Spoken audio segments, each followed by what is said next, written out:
السلام عليكم. النهارده فاكهة القشطة، فاكهة طعمها مميز جدا وهيعجبكم كمان، غنية بالألياف وفيتامين سي. هقول لكم على مميزاتها النهارده. بص شكلها عامل ازاي، مختلفة. في ناس بيقولوا عبد الرازق وفي ناس بيقولوا قشطة. والله هي تحفة جدا. في منها ببذر وفي منها من غير بذر. كل ده هنشوفه دلوقتي. ايوه، بس لو هي مستوية هتلاقيها اللون اللي انتوا شايفينه الجميل ده. بصوا بتتقطع بالايد ازاي، تحفة روعة. من جوه بقى كلها فعلا قشطة ومن غير بذر ولا حاجة، وطعمها مزيج كده من الأناناس والموز والجوافة. تحفة قوي بجد، روعة ومسكرة جدا. بصوا طعمها يجنن يجنن، حلوة قوي. ودي مسكرة قوي، اللي انا ماسكاها دي الغامقة دي مسكرة جدا. قشطة فعلا جميلة جدا. تعالى اقول لكم بقى على فوائدها.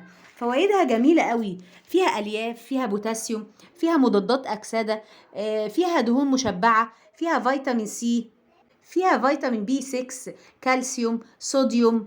من مميزاتها بقى كمان فقدان الوزن، علاج للإسهال، تعزيز صحة العين، الحفاظ على صحة الدماغ. كل دي فوائدها. أيوة، والأهم من كل الكلام ده محاربة مرضى السرطان.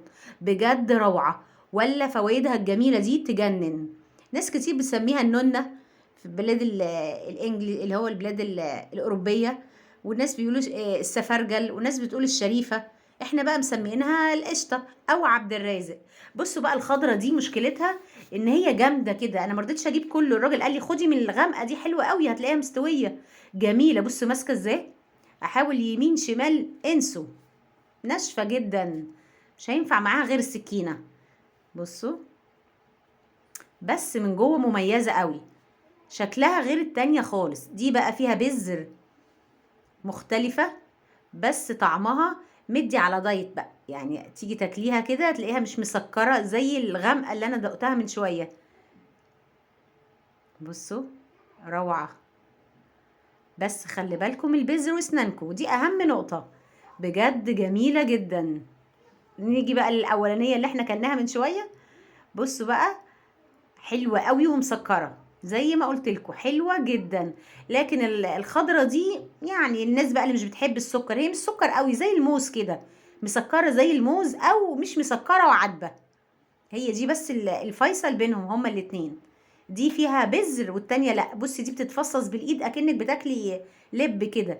تحفة. بس طبعا القشر اللي بره لا، احنا بناكله الابيض بس اللي موجود فيها، والاخضر ده لا. تحفة جدا، مش محتاجة سكينة. انتي قاعدة تتفرجي على التلفزيون وبتاكليها كده وتفصصيها. تحفة قوي بجد، مهمة جدا. ما تنسوش اللايك والاشتراك في القناة والمشاركة علشان اكمل لكم بقية فيديوهاتي. سلام عليكم.